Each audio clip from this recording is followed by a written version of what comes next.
Bueno, y ahora entramos de lleno en el Apocalipsis con los comentarios del padre Castellani. Por lo tanto, es una suerte de glosa. Es el texto que va siendo glosado con glosas, que son los comentarios suyos. También yo pondré algo de lo mío, perdón, pero bueno, si a alguno le puede servir. Comienza con el primer capítulo, digamos que esto es introductorio, pero es el primer capítulo. Apocalipsis, revelación, es decir, literalmente desde lo oculto, el verbo griego kalipto. Kalipto es cubrir, velar, ocultar.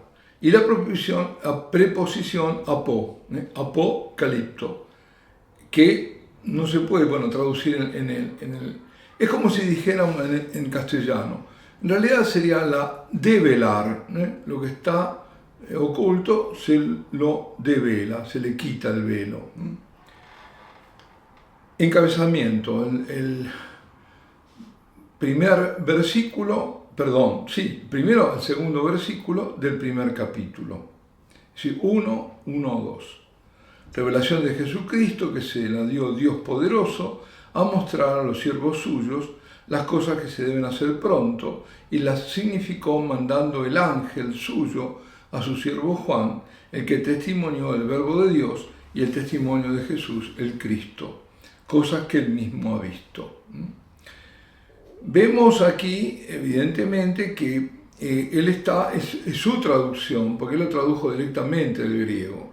Entonces, algunos si lo quieren cotejar con otras versiones, en esencia dice lo mismo, pero tendrá otra forma, otras palabras. Este encabezamiento del libro, aquí se detiene el padre Castellani, ya dice mucho, porque contiene lo siguiente. Primero el título. Luego la autoridad divina, quien lo dio es Dios. Sus destinatarios, que son los cristianos. La brevedad del tiempo, porque dice que el tiempo es breve, ¿no? Luego el modo de la revelación, que es una visión imaginaria, es decir, él ha tenido visiones, San Juan, que es la que transmite ahí cuando estaba en la isla de Patmos. El nombre del autor, que es Juan, su condición de apóstol y su condición de testigo ocular de los hechos de Cristo. Porque dice el que testimonió el verbo de Dios y el testimonio de Jesús el Cristo, cosa que él mismo ha visto. Pues bien, las cosas que se deben hacer pronto, dice, por eso hay una brevedad de tiempo. Bien. De entrada, entonces quedan excluidos los principales errores, dice el padre Castellani, de los herejes posteriores respecto a este libro. ¿Cuál era? Uno, que el libro no procede de Juan el Apóstol. Bueno, autor posterior del cuarto evangelio. Es decir, ponen en tela de juicio que el Juan, el evangelista, haya sido el discípulo de San Juan y que haya escrito el Evangelio, y también que haya escrito el Apocalipsis. Dicen que no, que hay uno o dos, y uno que era un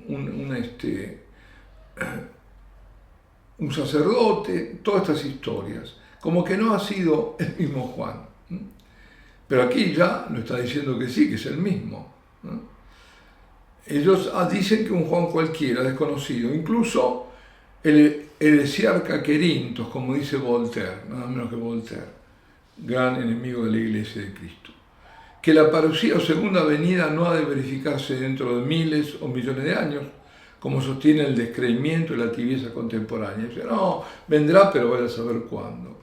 Sino pronto, que el libro es una profecía, dice además, no es una alegoría, una historia o un poema, sino una profecía.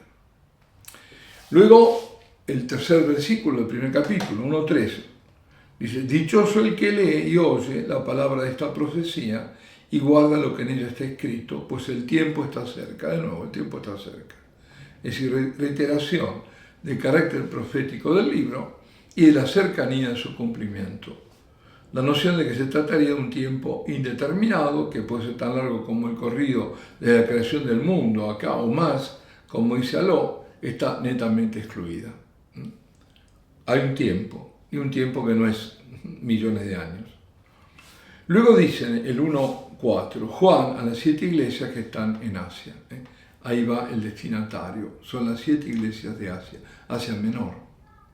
San Juan, obispo de Éfeso, porque era el obispo de Éfeso, metropolitano del Asia Menor, se dirige a sus 7 comunidades cristianas sufragáneas. Es como hoy una arquidiócesis y es el metropolita, es el arzobispo, y tiene diócesis sufragáneas que están, digamos, vinculadas a la principal diócesis, arquidiócesis. Son entonces 7 iglesias, pero el metropolita es el obispo de Éfeso, la principal. Una de estas 7 es de dudosa localización, Tiatira. Las 7 iglesias representan simbólicamente y a la luz profética las 7 épocas históricas de la Iglesia Universal. Así lo han entendido, como que estas iglesias, lo que va diciendo el Señor a cada una de ellas, son lo que ha ido aconteciendo y acontecerá a través del tiempo de la Iglesia histórico, de la Iglesia Universal. Ese es el fundamento de la escuela llamada histórico-escatológica, junto con el carácter profético del libro, y su innegable unidad literaria, y fue indicado por San Agustín con el siguiente texto, asombrosamente moderno. Está en latín, yo lo voy a traducir, lo que está acá en la traducción. Todo el tiempo que el libro abraza, a saber, desde la primera venida de Cristo hasta el fin del siglo, en que será su segunda venida. Después dice, gracia a vosotros y paz de aquel que es, que era y que se viene. Juan designa a Cristo en su libro con 3 palabras griegas, en realidad intraducibles exactamente en castellano. Esta es la idea, ¿no?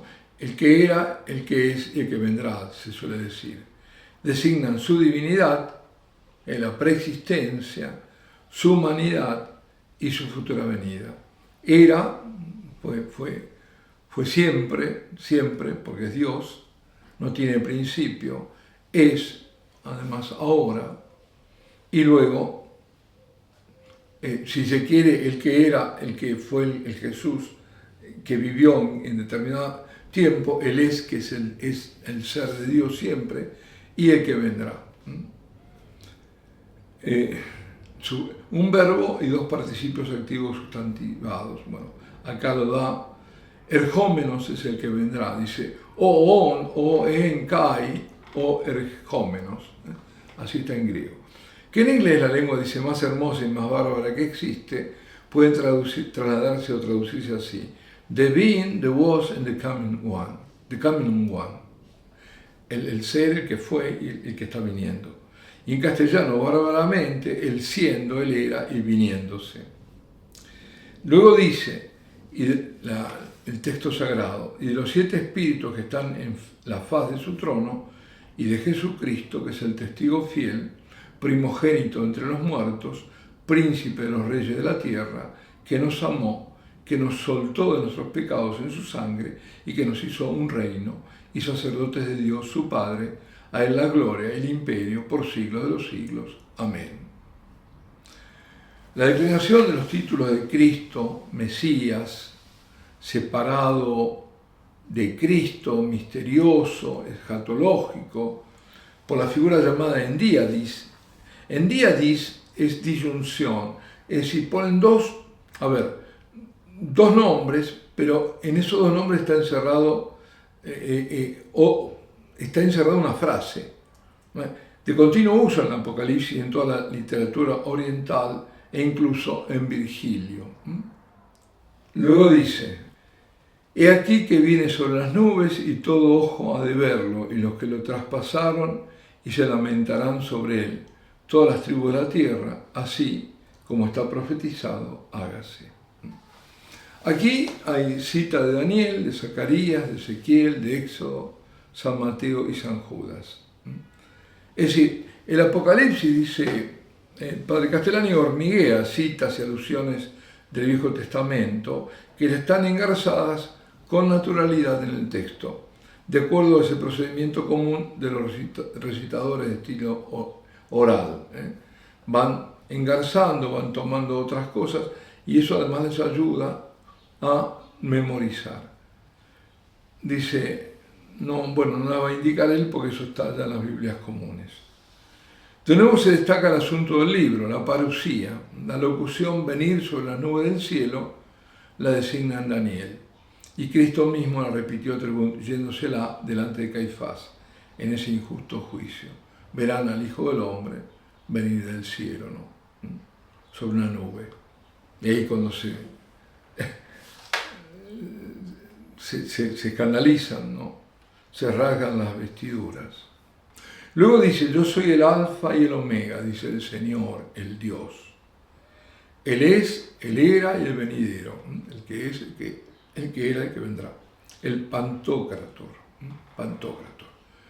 La denominación de Cristo Pantocrator se vulgarizó como apelativo de Cristo en la Iglesia Oriental. Se lo nombra mucho como el Pantocrator, el que todo lo manda, el todopoderoso, el omnipotente. Hay esas famosas imágenes bizantinas del Pantocrator, ¿no? Que a veces están en las cúpulas de iglesias bizantinas. Se la ve, por ejemplo, en Ravenna y en otros lugares, claro, y por supuesto en Bizancio, Constantinopla y en otros lugares, ¿no? Bueno, luego vamos a los versículos del 9 al 20, siempre capítulo primero. Hay una visión preambular. Yo, Juan, el hermano vuestro, socio en la tribulación y en el reino y la paciencia, en Jesús, hallándome en la isla llamada Patmos por el verbo de Dios y el testimonio a Jesús, fui elevado en espíritu en el día domingo y oí una voz detrás de mí, grande, a manera de trompeta, que dijo, lo que ves escríbelo en un libro y envíalo a las 7 iglesias, a Éfeso, Esmirna, Pérgamo, Tiatira, Sardes, Filadelfia y Laodicea. Notar de una vez para adelante el procedimiento endidíaco, de nuevo, propio de este estilo en la primera frase, que equivale en nuestra prosa a esto. Yo, Juan, hermano vuestro, es decir, partícipe en la paciencia de la tribulación sufrida por el reino de Dios, etcétera, etcétera. Él va dando solamente la endiadis, es dar nombres, que uno después los integra, ¿no? Y volviéndome, dice luego, sigue diciendo, volviéndome a ver la voz que conmigo hablaba, volviéndome vi 7 candelabros de oro, y en medio de los 7 candelabros, uno como hijo del hombre, vestido de túnica, ceñido los pechos con cinto de oro, la cabeza y los cabellos blancos, como lana blanca igual que nieve, y los ojos de él como llama de fuego, mas los pies eran semejantes a azófar fundido en el crisol, y una voz como ruido de riada, y llevaba en la diestra mano 7 estrellas, y de su boca irrumpía una espada bifilada de 2 filos, y el rostro como el sol en su cenit, y en cuanto lo hube visto, caí a sus pies como muerto, mas él puso su diestra sobre mí, diciendo, no temas, yo soy el primero y el último, y muerto fui, y heme aquí viviente por los siglos de los siglos, y llevo la llave de la muerte y el averno. Escribe, pues, lo que has visto, qué hay ahora y qué se dará después de esto, el misterio de las 7 estrellas que has visto en mi diestra y los 7 candelabros. Las estrellas son los ángeles de las 7 iglesias, los candelabros son las 7 iglesias. Fin de esa visión marco y comienzo de los mensajes de las 7 iglesias. De nuevo, una reafirmación de carácter profético del libro, las cosas que vendrán, prelibadas, sin embargo, en las cosas que hay ahora. El tipo, que son las cosas que hay ahora, y el antitipo, que las que vendrán. El ángel revelador asume la figura de Cristo, una de las imágenes de Cristo, que el profeta crea en este libro. Hay que acostumbrarse a la imaginaría oriental, a las hipérboles y a los símbolos. Si dijéramos aquí, los talares significan el pontificado de Cristo, el cinto de oro debajo de las tetillas significa la castidad, como Alberto Magno lo dice, y la cabeza alba, la eternidad, los ojos de fuego, el imperio, los pies de metal fundido, el cielo, la voz como un río inundante, la fortaleza, como hacen Holzhauser y tantos otros, dice Castellani, este libro saldría 3 veces mayor de lo que conviene y 3 veces más confuso y engorroso. nos haríamos fama de autor pío y aburrido. Es decir, él no va a ver cada alegoría y cada cosa, sino el conjunto. Dice, pero esto es alegorismo antañón que vamos a evitar. Los símbolos de la Sagrada Escritura significan algo, pero no necesariamente cada uno de los rasgos de ellos. A veces es el conjunto, ¿no? Prevenimos esto porque la manera de dar un significado a cada uno de los rasgos y aún a todas y cada una de las palabras de la Escritura está difundidísima y es un error que acaba por traer serios inconvenientes. Véase el comentario tan cuidado y sistemático y enfadoso de San Alberto Magno, que interpreta todas y cada una de las palabras. Nació entre los santos padres latinos que ignoraban la índole del estilo simbólico oriental, y muy retóricos ellos aplicaban a esta literatura extraña las reglas de la alegoría, como si dijéramos de los emblemas y de los blasones heráldicos, el lenguaje de los héroes, que dice Vico. Pero hay que buscar solamente el sentido de la imagen total y no el de sus pormenores, sin caer tampoco en el error contrario de los rasgos superfluos, que dice el buen Juan de Maldonado. Un pintor que pinta un ángel le tiene que poner la túnica azul o blanca o rosa o de algún color. No quiere decir que el color tiene que tener un significado especial, sino es el de ser lo más hermoso o pictórico posible, de acuerdo al fin del cuadro. Con razón, los doctores actuales insisten en que se abandone el alegorismo, que es fácil, arbitrario y pueril, hasta llegar a veces a lo ridículo o extravagante. Si yo digo que la túnica blanca significa la castidad, porque el lirio, la azucena, etc., ¿qué he ganado con eso? Después encontraré un caballo blanco y tendré que decir que aquí significa la idiotez, porque los romanos vestían a los locos de blanco. Es claro que un predicador que quiere hablar de la castidad, y todos quieren hablar de eso, bueno, querían, encajará su lucubración agarrándose de las solapas del ángel, pero eso no es exégesis bíblica.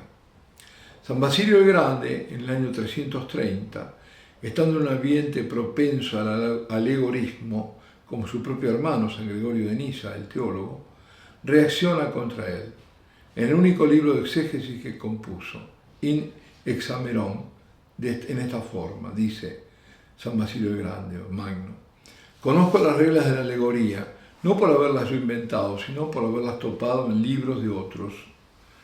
Los que no siguen el sentido literal de la escritura no llaman al agua agua, sino cualquier otra cosa.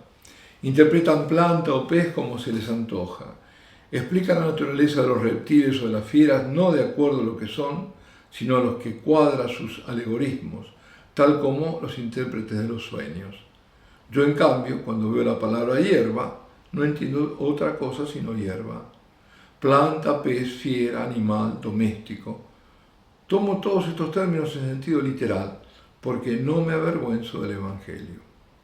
San Juan quiere dibujar una figura sobrehumanamente imponente, tanto que lo derriba al suelo, que represente el poder y la majestad del Hijo del Hombre, a cuya autoridad soberana atribuye los mensajes que dirige a las 7 iglesias de Asia y proféticamente a las 7 épocas de la Iglesia universal.